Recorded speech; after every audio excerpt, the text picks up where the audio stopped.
Mr. President, I would like to draw your attention to this fact and this truth.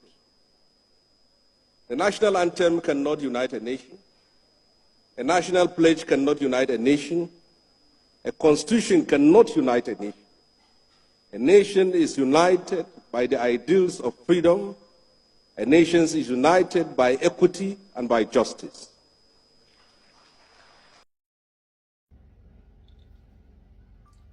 Now I want you to see how Senator Shehu Sani is addressing the president on national issues right before the president. Without fear or favor, he was saying it the way it is. I think we should learn from this and not being sycophants all the time. Please watch and see for yourself. A day like this will not be complete without appreciating the role played by the likes of Colonel Abubakar Dangiwa Umar, the likes of Chief Abraham Adesanya, Alani Akao Boshorun, and the likes of Fred Eno. Mr. President, even though the governor of Kaduna State removed me from the seat, I will always remember that he was one of those who stood for us when we were in prison. He was among those who kept the torch of freedom alive while many of us languished in the cell. Mr. President, I would like to draw your attention to this fact and this truth. The national anthem cannot unite a nation. A national pledge cannot unite a nation. A constitution cannot unite a nation. A nation is united by the ideals of freedom. A nation is united by equity and by justice. Many younger generations of today have not and couldn't know the sacrifice we have made to restore democracy to this country. It is important that we bring to attention to those who were not here in those days of the struggle. This democracy was not a gift given to us by the military. It was not a lottery that we won. It was a product of struggle and sacrifice. There were people who were forced into exile, like the President and Commander-in-Chief of the Armed Forces, and the likes of Wole Soyinka. There were people who were sent to prison, like us.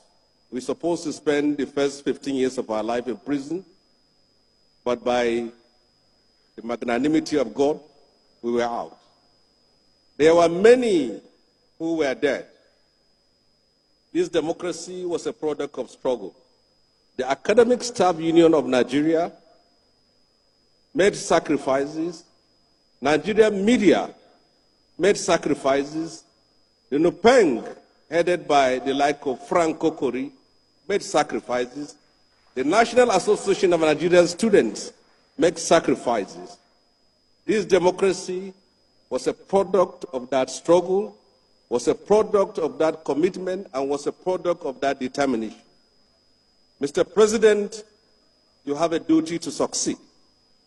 If you succeed, you will share your glory because you came from the trenches, you came from that struggle, you come from that period of struggle.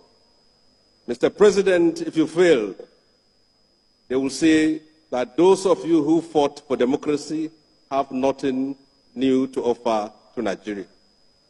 We will pray for you, and we believe that the reforms which you have taken, there is no doubt about it, you too have recognized the untold hardship and the suffering it has inflicted on millions of people. But we are expecting that at the end of the day, it will bear fruit, and people will rejoice and say that the sacrifices that they have made, the consequences of that reforms, was something that was worth all this trouble.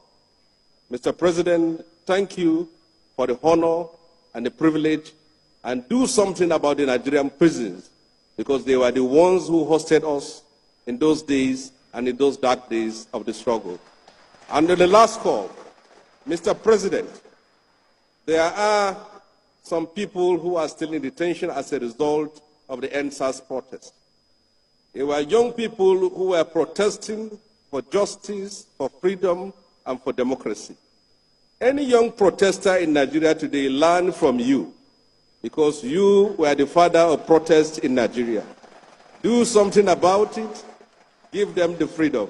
You taught us, you funded us to stand up and fight, so they are your children and your grandchildren. Give them the pardon. Thank you, and God bless.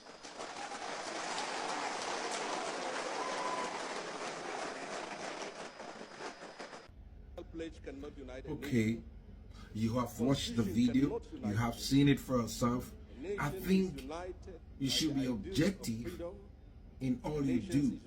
And when you're criticizing someone, you should be constructive in your criticism. Look at what he said. He told the president the truth, and nothing but the truth, in a very respectful manner, in a very polite manner. I think we should learn a lot from this. Even as we support those we choose to be our role models and leaders, we should learn from this. It's going to help us go a long way in our quest for better life and better governance. Thank you very much.